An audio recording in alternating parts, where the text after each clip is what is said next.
Hey guys, I'm Paulette and welcome to the true final episode of Super Luigi Galaxy.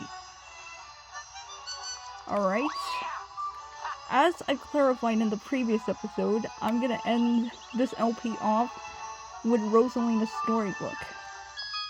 So let's go to the library and read the book.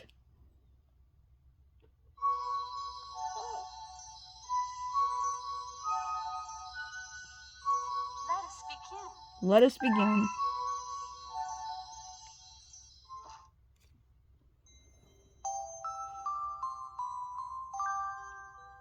Alright, so I gotta say thank you again for watching this replay of Super Mario / Luigi Galaxy. I hope you enjoyed it.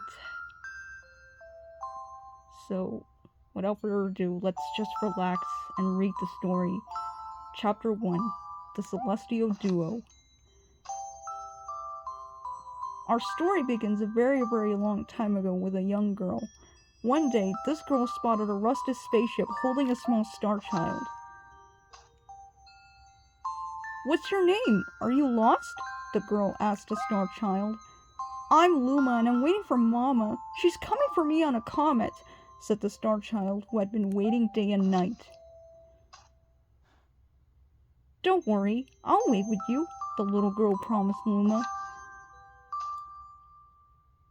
At nightfall, the little girl borrowed her father's telescope and peered into the sky. She looked and looked, but she saw nothing. Hours turned into days and then years, but still the sky revealed nothing. Finally, the girl sighed and said to her Luma, "If we stay here looking much longer, I'll be an old lady soon." But then she had an idea. "Why don't we go out there and find your mother ourselves?" The girl and the Luma fixed up the rusty spaceship, and then the two set sail into the starry sky. And this is how the search for the celestial mother began. Chapter 2, Starbits. Days passed with no sight of the comet or even a single planet. Instead, asteroids extended as far as the eye could see.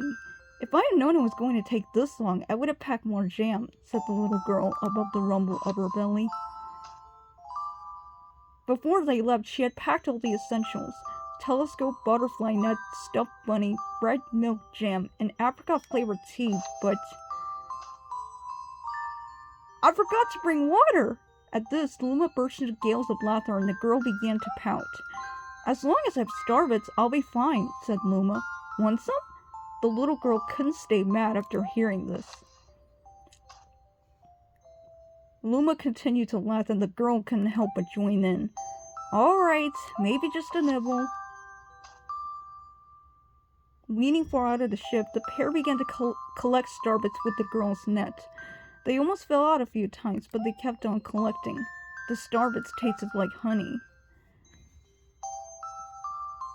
Chapter 3, The Comet. A beam of light pierced through the ship's window. Thinking it was the morning sun, the girl peered through the window, only to find a turquoise-blue comet shimmering at her.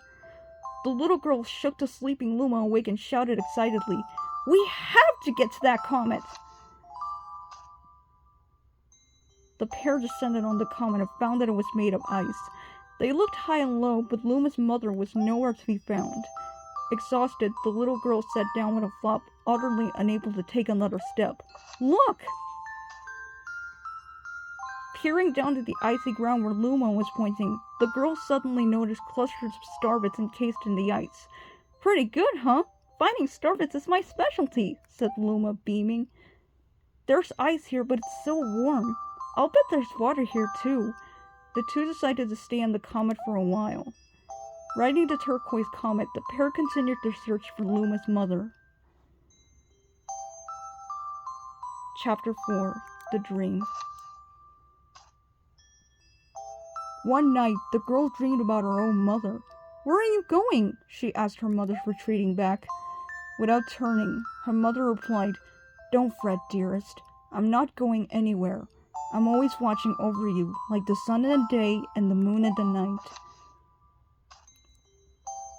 A wave of sadness washed over the girl. What about when it rains and I can't see the sun or the moon?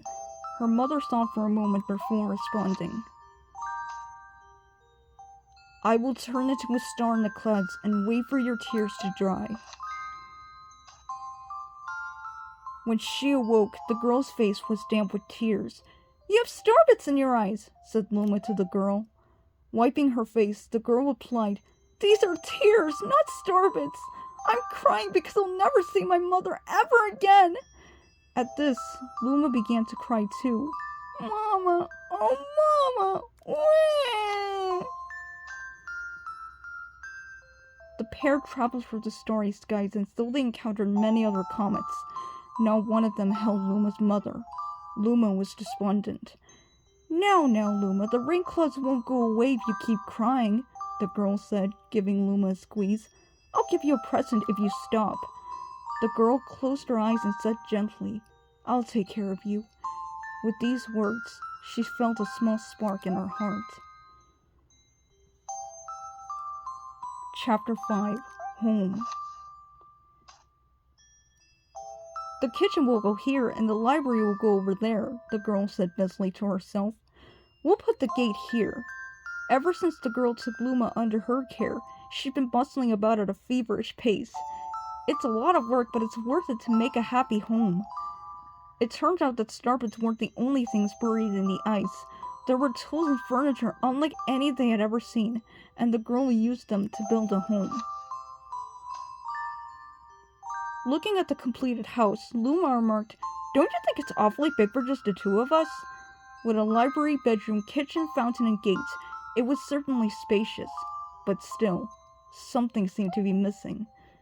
If only my father, brother, and mother were here, the girl said wistfully.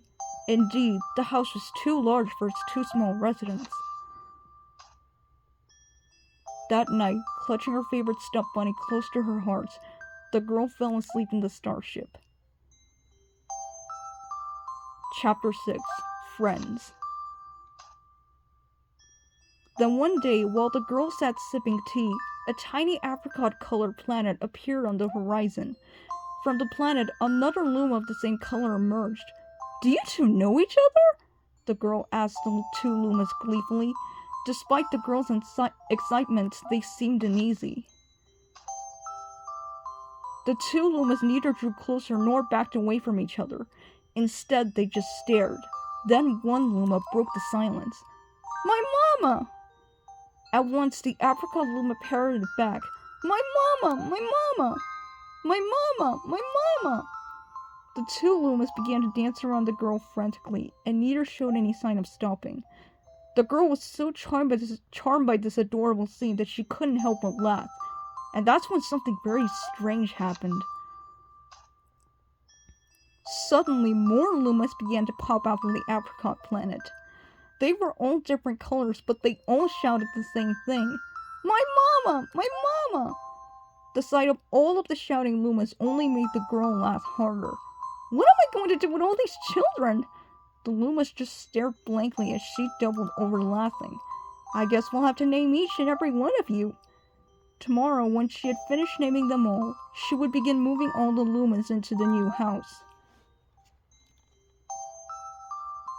Chapter 7. The Telescope. After seeing their 100th comet, a sudden thought popped into the girl's head. I wonder if my home planet is still as blue as it was. That's when she remembered her father's telescope. Peeking into the telescope, a tiny blue dot floated into sight. It was smaller than a starbit. How strange! It's so far away, but it feels so close. She twisted the knob of the telescope, and the blue dot grew until she could make out a grassy hill dotted with flowers. It seemed very familiar to her.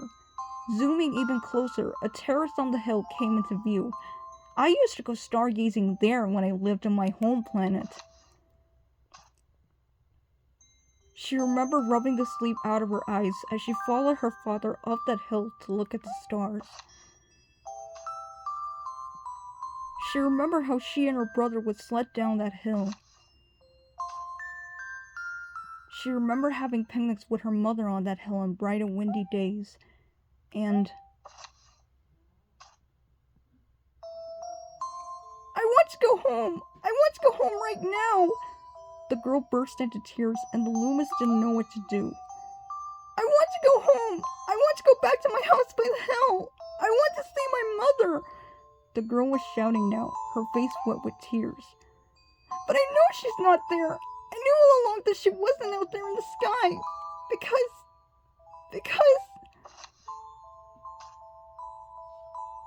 she's sleeping under the tree on the hill!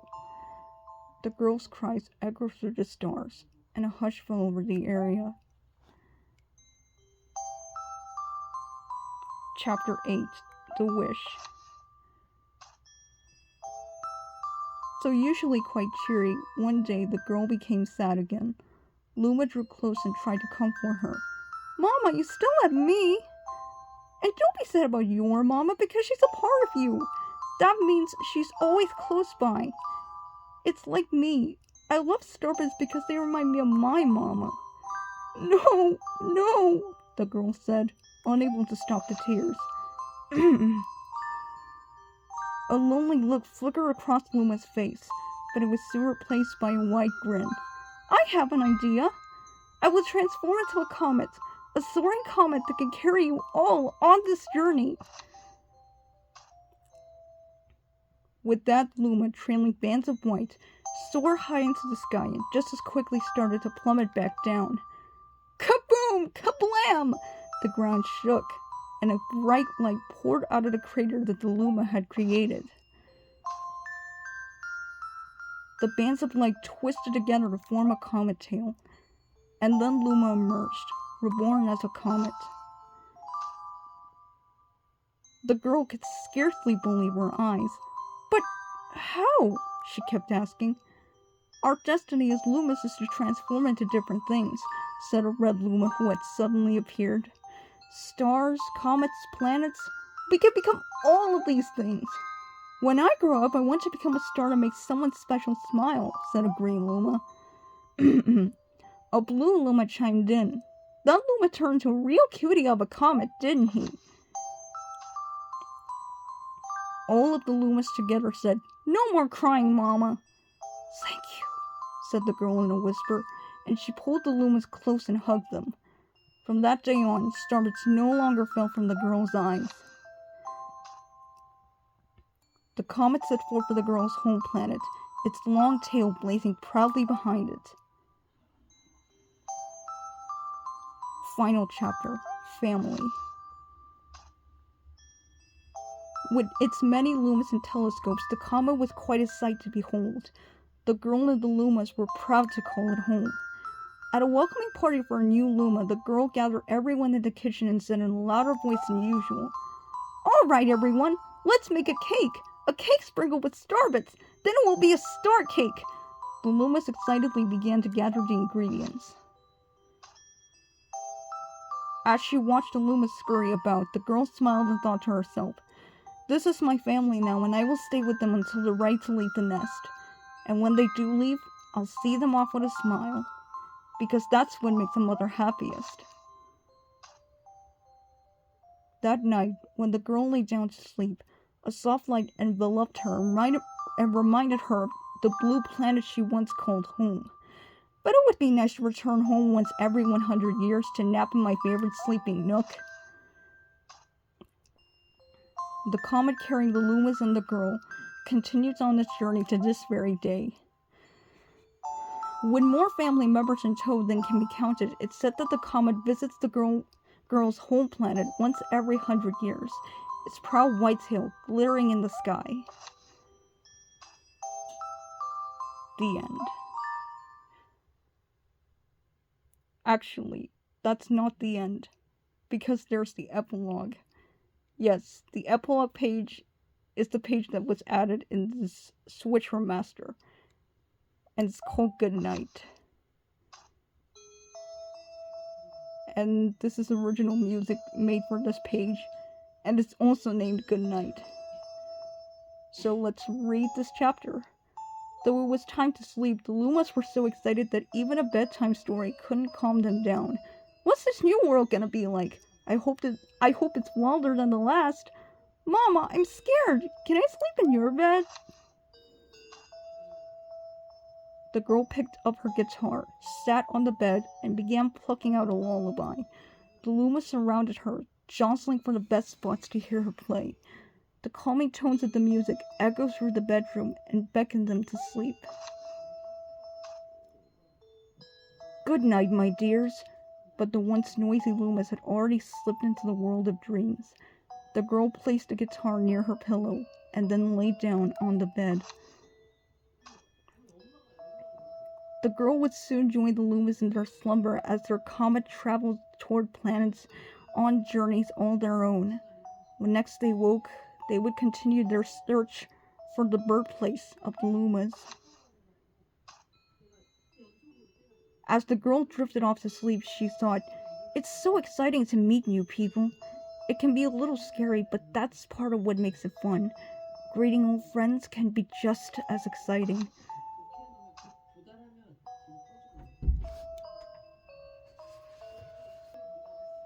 Maybe next time, I'll visit an entirely new world.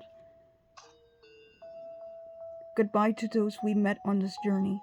I will cherish the memories forever. And to those we will meet on the next journey, hello. May the stars shine down on you. Good night. With the Loomis and the girl on board, the comet hurled through the starry skies, chasing the light to a new journey. The end.